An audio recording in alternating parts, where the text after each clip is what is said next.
Good morning बच्चों पिछली class में हम लोगों ने अपने स्पर्श पाठ पुस्तक के पाठ है साखी के रचयिता कबीरदास जी का जीवन परिचय पढ़ा था। बच्चों, आज हम लोग कबीर की साखी का जो दोहे हैं उनको पढ़ने से पहले हम दोहे में मात्राओं की गणना होती है। दोहा एक मात्रिक छंद है, इसमें मात्राओं की गणना की जाती है, उसको आपको जानना जरूरी है कि किस प्रकार हम मात्राओं की गणना दोहे में करेंगे। मैं आपको समझाती हूँ, आप इसको देखेंगे, समझेंगे और अपनी पुस्तक में जो दोहे दिए गए हैं उसमें पेंसिल से लघु और गुरु पद करके मात्राओं की गणना करना सीखेंगे। तो बच्चों, दोहा साखी के दोहे में देखिए, एक लघु पद होता है, एक गुरु पद होता है। ठीक है, लघु पद का मतलब होता है एक, वन, एक मात्रा की गणना होती है, और गुरु पद होता है उसकी मात्रा, यहाँ पर ये साइन ऐसा इसका मात्रिक चिन्ह है, लेकिन इसकी दो गणना होती है, इसकी एक होती है और इसकी दो होती है। अब गुरु पद किसे कहेंगे और लघु पद किसे कहेंगे? तो बच्चों, लघु पद जो हमारे हर स्वर होते हैं वो होते हैं अ, इ, उ, री। ठीक है, जो अ, इ, रु, री, जिनको बोलने में सबसे कम समय जिनके उच्चारण में लगता है उसे हम लघु पद कहते हैं। जहां पर बिना मात्रा वाले शब्द रहेंगे या मात्रिक शब्द, छोटा उ और री की मात्रा रहेगी, उसकी गणना हम लघु पद में करेंगे। ठीक है, लघु पद में मतलब एक खड़ी पाई भी रहेगा और इसकी गणना एक मात्रा के रूप में भी होगी, एक संख्या रूप में होगी। दूसरा है गुरु पद। गुरु पद क्या होता है? दीर्घ स्वर जितने होते हैं वो गुरु पद के अंतर्गत आते हैं। इसमें कौन सा? आ, बड़ी, बड़ा ऊ, ए, ओ और औ, ये जो सारे हैं ये गुरु पद के अंतर्गत आते हैं। गुरु पद के लिए ये चिन्ह का प्रयोग किया जाता है ऐसे। ठीक है, लेकिन इसकी गणना जहां पर भी गुरु पद रहेगा वहां पर इसकी मात्रा की गणना दो होगी, उसको एक हम नहीं गिनेंगे। ठीक है, क्या गिनेंगे? दो। और जो लघु पद है उसको हम क्या गिनेंगे? एक। तो ध्यान दीजिए कि जो जितने भी हरस स्वर रहेंगे वो उनकी गणना एक होगी, वो लघु यानी छोटा कहलाते, हरस स्वर का के उच्चारण में कम समय लगता है, और गुरु पद है ये दीर्घ स्वर सारे हैं, इनकी मात्रा की गणना दो होती है। अब कैसे गणना होती है इसको जानना आवश्यक है। तो देखिए, दोहा में दो लाइन का दोहा होता है। ठीक है, ये तो पता है, दो लाइन का दोहा होता है, और इसमें बहुत ही दो लाइन के दोहे में ही बहुत बड़ी बड़ी बातें कह दी जाती हैं। जब इसका विस्तार से हम लोग अर्थ समझेंगे तो बहुत इसमें रहस्य होता है, बहुत बड़ी बड़ी बातें दोहे में कही जाती हैं। ये देखिए, पहले और तीसरे चरण में 13 यानी 13 मात्राएं। ठीक है, पहले और तीसरे चरण में 13 मात्राएं, और दूसरे और चौथे चरण में 11 मात्राएं। पहले और तीसरे चरण में 13 मात्राएं कैसे? पहला चरण क्या होगा? देखिए, पहले दोहा दो लाइन का है, लेकिन इसमें 4 चरण होते हैं। कौन कौन से? पहला चरण, यहाँ एक कॉमा है, ऐसी वाणी बोलिए, ये पहला चरण है, बोलिए तक। मन का आपा खोए, ये दूसरा चरण। अपना तन शीतल करे, ये तीसरा चरण। और औरन को सुख होए, ये चौथा चरण। तो ये 4 चरण मिलकर के दोहे की रचना हुई है। यहाँ पर 4 चरण है। तो देखिए, पहले चरण में क्या है? पहले और तीसरे चरण में 13 मात्राएं। किस प्रकार पहले और तीसरे चरण में 13 मात्राएं होती हैं देखेंगे।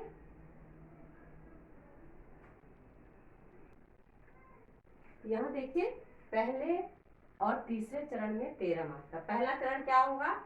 ऐसी वाणी बोलिए। मात्राओं की गणना देखिए कैसे, ए है तो यहाँ पे क्या होगा, ये साइन होगा, ठीक है। दो यहाँ पे मैं फिर से लिख देती हूँ दोहा बड़े अक्षरों में, जिससे आपको समझने में आसान रहेगा। ये ध्यान दीजिए, लघु पद गुरु पद ये अपनी कॉपी में लिखेंगे अब समझने के लिए। पहले और तीसरे चरण में 13 और दूसरे और चौथे चरण में 11-11। तो पहले और तीसरे में कितनी होगी, पहले और तीसरे चरण में 13 और दूसरे और चौथे में 11 मात्राएं, ठीक है। इसको हम लोग अब इरेज करते हैं। यहाँ पर हम लोग दोहा फिर से लिख के तब समझेंगे, ठीक है। देखिए,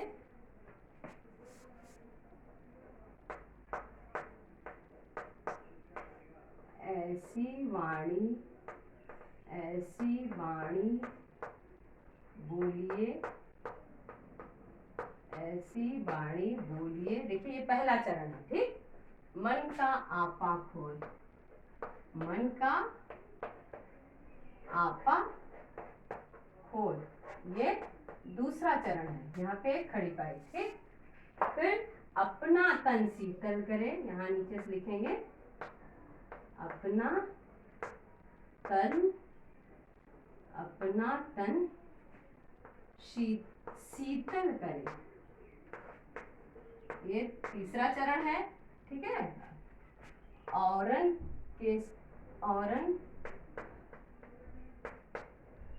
के सुख हो, औरन को सुख हो, ठीक। औरन को सुख हो, तो यहाँ पर देखिए हम लोग दोहा लिख लिए हैं, ये देखिए। अब हम लोग मात्रा की गणना करेंगे, ठीक है।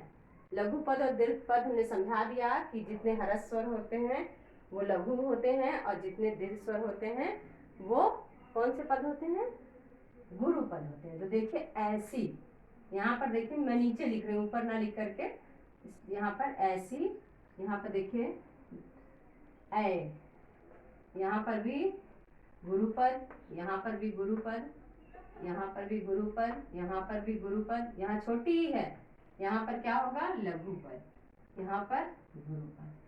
तो 1 2 3 4 5 6 7 8 9 10 11 12 13। देखिए पहले और तीसरे में 13, जब ये मात्राओं की मैं गणना करूंगी तो यहाँ पर 13 आएगा, क्योंकि यहाँ छोटी है इसलिए इसका मात्रिक चिन्ह ये है और गणना भी 1 होगी। बाकी का मात्रिक चिन्ह ये है गुरुपद का, और इसकी काउंटिंग गणना 2 होगी, 2 मान के चलेंगे। तो देखिए 1 2 3 4 5 6 7 8 9 10 11 12 13। जहां पर दीर्घ स्वर था वहां 2 गिने, और जहां पर ह्रस्व स्वर था यानी छोटी, वहां पर हम लोग 1 गणना की। फिर आगे देखिए, ये दूसरा चरण है, पहले चरण की हो गई, पहले चरण में 13, ठीक। दूसरा चरण 1 2 3 फिर 4 5 6 7। यहाँ देखिए ये सारे अक्षरों को हमने लिखा। यहाँ पर देखिए मन, है यहाँ पर 1 2 3 4 5 6 7 8 9 10 11। देखिए यहाँ पर 11, दूसरे और चौथे में 11, इसको काउंट करेंगे आप खुद से। आ की मात्रा यहाँ 2, इसको इसकी गणना 2 रहेगी। गुरुपद है, यहाँ पर भी आ है गुरुपद है, यहाँ पर ओ है गुरुपद है, यहाँ अ है तो लघुपद है। ये देखिए इसको, इसकी गणना किए 1 2 3 4 5 6 7 8 9 10 11 हो गया। फिर नीचे आइए, देखिए तीसरे चरण में, तीसरे चरण में यहाँ क्या होता है, पहले और तीसरे में 13। यहाँ ध्यान दीजिए अ है तो ये लघु पद हुआ क्योंकि ह्रस्व स्वर है, लघु पद गुरु पद, लघु लघु, ठीक, गुरु लघु लघु गुरु। यहाँ पे देखिए तीसरे में क्या है, 13 होना चाहिए। 1 2 3 4 5 6 7 8 9 10 11 12 और 13। यहाँ पर देखिए 13 है, आप खुद से काउंट करेंगे। इनका मान 2 होगा और ये 1 होगा। ठीक, फिर देखिए औरन गुरुपद, र लघु, न लघु, ओ गुरु, छोटा ऊ लघु, लघु गुरु लघु। यहाँ पर देखिए चौथे चरण में क्या है, 11 होना चाहिए। 1 2 3 4 5 6 7 8 9 10 11, ये 11 है। आप भी अपने दोहे जो पुस्तक में दिए गए हैं उसमें पेंसिल से गुरु और लघु पद का साइन लगा के और उनकी गणना करना सीखेंगे, क्योंकि दोहे पढ़े हैं। दोहा एक मात्रिक छंद है और दोहा अगर हम पढ़े हैं तो इन मात्राओं की गणना करना हमें आना है। एग्जाम में आए या ना आए, लेकिन आपको पता होना चाहिए कि दोहा मात्राओं की गणना किस प्रकार होती है। तो बच्चों हम लोग देखें कि किस प्रकार दोहे में मात्राओं की गणना होती है। तो मात्रा देखिए, मात्राओं के लिए याद रखिए कि लघु पद और गुरु पद 2 पद होते हैं। लघु पद में अ, ई, उ और री, ये 4 जो होते हैं मध्य मात्राएं होती हैं, उनको हम लघु पद यानी इनका चिन्ह जो है लघु पद का अ, ई, उ, री। ठीक, इनका चिन्ह क्या है, ए, और इनकी गणना भी क्या होती है, ए। और गुरुपद आ, बड़ी, बड़ा ऊ, ए, ओ, औ। 1 2 3 4 5 6 7, ये 7 है। 7 4 11 हो गया। इनका ये होता है चिन्ह और इनकी गणना ये है। इनकी गणना 2 होती है। इनको जब हम गिनेंगे गुरु पद को तो हमेशा हम 2 गिनेंगे। तो बच्चों आपको समझ में आ गया होगा, उम्मीद करती हूँ कि मात्राओं की गणना किस प्रकार दोहे में की जाती है, गुरु पद क्या होता है, लघु पद क्या होता है और इनको हम कैसे गिनेंगे, दोहे में इनको हम कैसे गिनेंगे। तो बच्चों याद रखना कि पहले और तीसरे में 13 मात्राएं, दूसरे और चौथा में 11 मात्राएं होती हैं। इन मात्राओं के जो है चिन्ह ये हैं, इन चिन्ह को लगा करके दोहे में मात्राओं की गणना करना सीखिएगा। तो बच्चों इसके बाद अब हम लोग साखी के जो दोहे हैं उनका अध्ययन करेंगे। कबीरदास जी ने जो लिखा है, आप घर पे गुरु और लघु पद